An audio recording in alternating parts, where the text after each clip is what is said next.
কাগজে লিখে জপ করুন কেবলমাত্র এই 8টি মন্ত্র, তাহলেই ব্যাস আপনার ডাকে শীঘ্রই সাড়া দেবেন ঈশ্বর। হ্যাঁ, ঠিকই শুনছেন প্রিয় দর্শক, দেবলোকের পথের আজকের পর্বে আপনাদেরকে স্বাগত। আজকে আপনাদের এমন 8টি মন্ত্রের কথা বলবো যার মাধ্যমে ঈশ্বরের স্বয়ং দর্শন পাবেন আপনি। তাহলে পুরোটা দেখুন। হিন্দু ধর্মে মন্ত্র শব্দটি সংস্কৃত শব্দ মন অর্থাৎ চিত্ত ও ত্রয়ী অংশ থেকে উদ্ভূত, যার অর্থ হলো চিত্তের অংশ।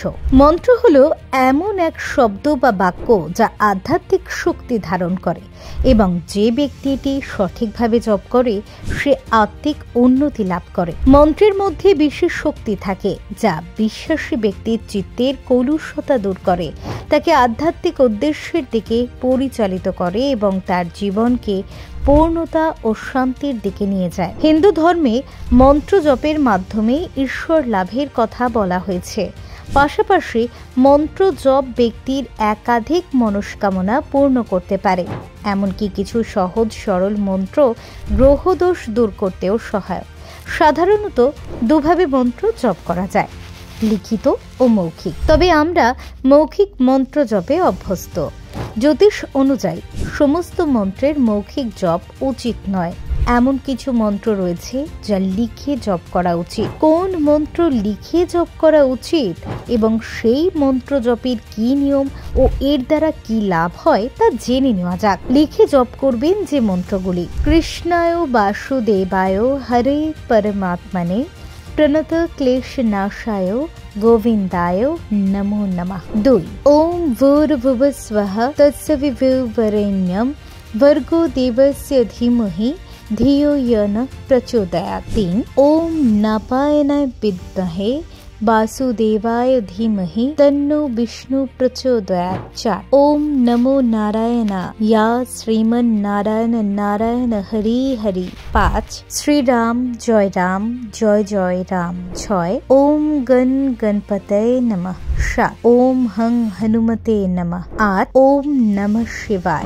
লিখিত মন্ত্র জপের নিয়ম: 1 এক নির্দিষ্ট সময় নিয়ম মেনে মন্ত্র লেখা উচিত। 2 মন্ত্র লেখার সময় শারীরিক ও মানসিক পবিত্রতা বজায় রাখুন। 3 মন্ত্র লেখার আগে হাত ও মুখ ধুয়ে নিন। 4 মন্ত্র লেখার সময় ঈশ্বরের ধ্যান করুন। 5 একটি আসনে বসে মন্ত্র লেখা উচিত। 6 মৌনতা ধারণ করে মন্ত্র লেখা উচিত। 7 মনে মনে মন্ত্র জপ করতে করতে লেখা উচিত। 8 কত সংখ্যক মন্ত্র লিখবেন তা আগে থেকেই ঠিক করে নিন। একদিন কম অন্যদিন বেশি মন্ত্র লিখবেন না। লিখিত মন্ত্র জপের উপকারিতা: 1 মন্ত্র লিখে জপ করলে একাগ্রতা বৃদ্ধি পায়। 2 মন্ত্র লিখে জপ করলে মন শান্ত থাকে। 3 এর ফলে বুদ্ধি তীব্র হয় ও মস্তিষ্কে শক্তি সঞ্চারিত হয়। 4 মন্ত্র লিখে জপ করলে তা শীঘ্র সিদ্ধ হয়। 5 এভাবে মন্ত্র জপ করলে মনস্কামনা শীঘ্র পূর্ণ হয়। আবার লিখে মন্ত্র জপ করলে শরীরে দিব্য তেজ উৎপন্ন হয়। 6 শাস্ত্রমতে লিখিত মন্ত্র জপ করলে সমস্ত ধরনের দোষ দূর হয়। 7 মন্ত্র লিখে জপ করলে গ্রহ দোষ দূর করা যায়। মন্ত্র জপের মাধ্যমে একজন হিন্দু ধর্মাবলম্বী জীবনের প্রকৃত উদ্দেশ্য উপলব্ধি করতে পারে।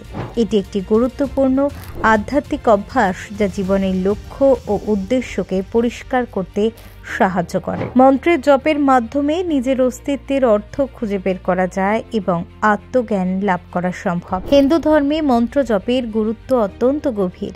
এটি শারীরিক, মানসিক এবং আধ্যাত্মিক শান্তি প্রদান করার পাশাপাশি জীবনের বিভিন্ন দিকের প্রতি দৃষ্টি পরিবর্তন করে। মন্ত্রের ধারাবাহিক জপের মাধ্যমে একতাবদ্ধ মন, দেহ ও আত্মার সুষম উন্নতি সাধিত হয়। এভাবে হিন্দু ধর্মে মন্ত্রের গুরুত্ব একটি পূর্ণাঙ্গ আধ্যাত্মিক প্রক্রিয়ার অংশ, যা সকলকে তাদের জীবনের উন্নতি ও শান্তি অর্জনের সহায়তা করে। তাই আর দেরি নয়, ঈশ্বরকে পেতে এখনই এই ভিডিওটি সবার কাছে শেয়ার করে দিন। কমেন্টে লিখুন জয় সনাতন ধর্মের জয়।